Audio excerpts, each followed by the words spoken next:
tudo bem com vocês? Então, sejam bem-vindos a mais um vídeo do canal Lendário da História. Eu sou o professor Edno e hoje nós vamos dar início aí a uma série de vídeos falando sobre a Idade Média. E para começar, nosso primeiro vídeo dessa série de vídeos, nós vamos ter aí a Idade Média, o Reino Franco, tá? Pessoal, se vocês não viram aquela aula sobre Idade Média, as características gerais, clica aqui no iCard, tá? E aproveita para ver essa aula também, tá bom? No mais, se você já é inscrito no canal, deixa o seu like, compartilha, ativa o sininho das notificações e vamos pro vídeo. Galera, não esquece também de se inscrever se você não é inscrito, tá bom? Pessoal, falando aí um pouco da Idade Média, o Reino Franco, nós temos que entender povos que vão ser interessantes nessa época para o desenvolvimento da Idade Média em si, né? A história da Idade Média. E uma desses povos vai ser aqui o do Reino Franco, do Império Franco, no qual nós vamos ter que dividir em dois momentos bastante importantes: o da dinastia Merovingia e a dinastia Carolíngia, que a gente vai ver no próximo vídeo.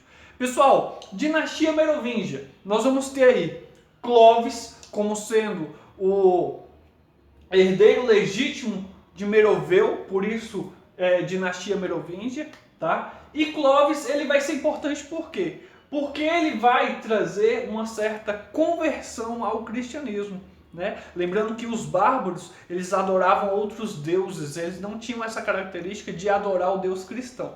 E aí, Clovis vai ser o primeiro rei dessa dinastia a se destacar por se converter ao cristianismo. Isso vai ser importante porque ele vai poder expandir cada vez mais esse território, ele vai fazer laços políticos, fazendo com que isso possa trazer cada vez mais essa questão de expansão territorial e um domínio territorial muito forte, né?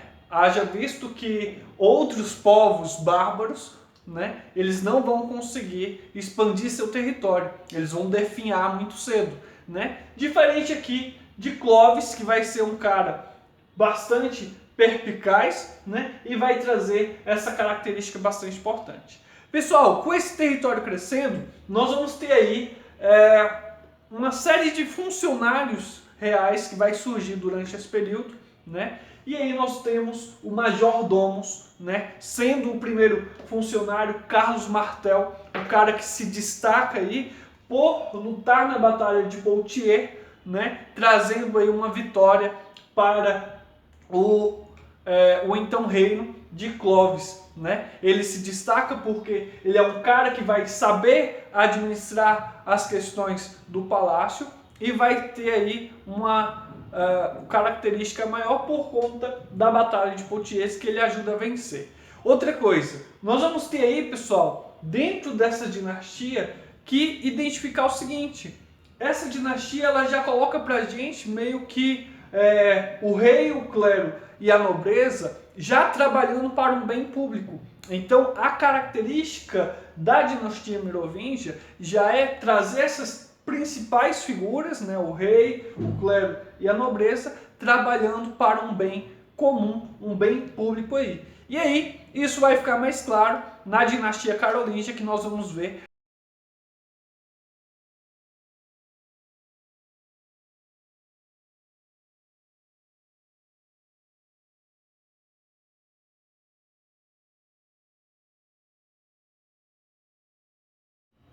Então, pessoal, dando continuidade aí ao Reino Franco, nós temos agora a dinastia Carolíngia, né, no qual se destaca aí o Carlos Martel, por isso dinastia Carolíngia.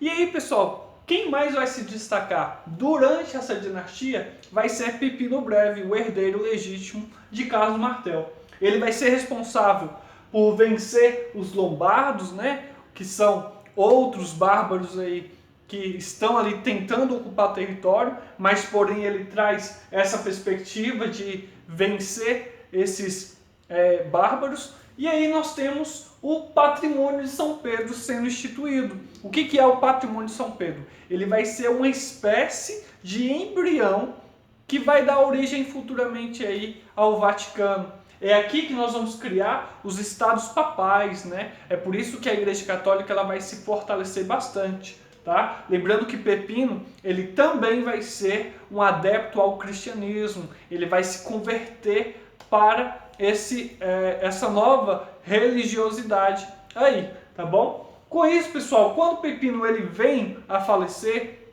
nós vamos ter o Carlos Magno, que é o seu filho. Aqui sim, esse império ele vai crescer bastante. Por quê? Carlos Magno ele vai ser um rei bastante imponente, ele vai governar com mãos de ferro, né? E ele vai se converter também a esse cristianismo. Isso vai ser de extrema importância, porque os laços de amizade entre a igreja mais o reino vai se fortalecer cada vez mais, né? Com isso, nós vamos ter a criação do Sacro Império Germânico, né? Ele se destaca porque ele vence os lombardos, né, que não eram adeptos ao cristianismo, e ele obriga eles a servir esse cristianismo a partir de agora, né? Então, o Papa aqui, ele já dá uma importância muito grande ao Carlos Martel, e aí faz com que esse Sacro Império Germânico Romano ele possa ser elaborado e instituído.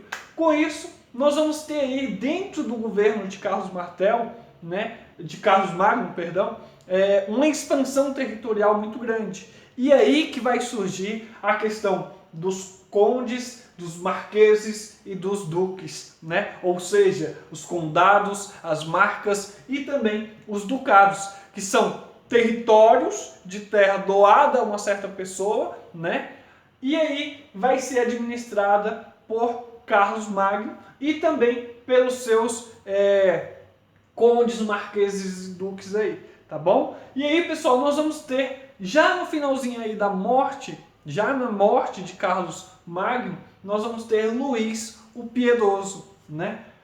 Infelizmente, Luís o Piedoso ele não consegue manter toda aquela organização que o pai fazia, né? Toda aquela questão de poder governar com bastante firmeza, né? Lembrando que Carlos Magno, anteriormente, ele já vai ter instituído uma série de coisas, como uma língua oficial, uma religião oficial, uma série de leis, como disse Dominici, né? Então a gente vai ter uma série de coisas que vai ser bastante importante durante o reino ali de Carlos Magno.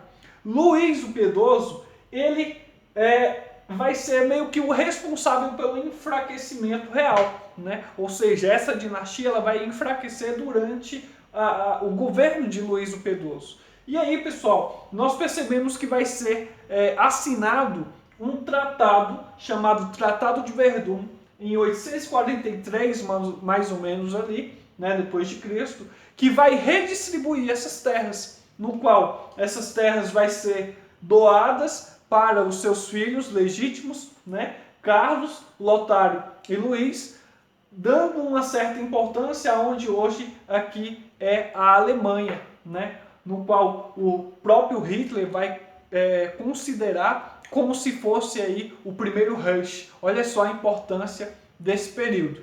E aí nós temos a dinastia carolíngia, onde a redistribuição, uma nova redistribuição dessas terras, né, no qual essa redistribuição ela vai formar os feudos, no qual esses feudos já vão estar trabalhando para um crescimento muito forte e uma permanência muito forte do feudalismo, né? Feudalismo esse que vai ser a questão administrativa, política, econômica, cultural, vai ser uma nova forma de governar. É aqui que o feudalismo ele vai ganhar um destaque muito forte, beleza? Pessoal, se você está gostando do vídeo, não deixa de clicar no joinha aí e também no sininho para poder ficar a par das situações, beleza? Pessoal, muito obrigado e até o próximo vídeo.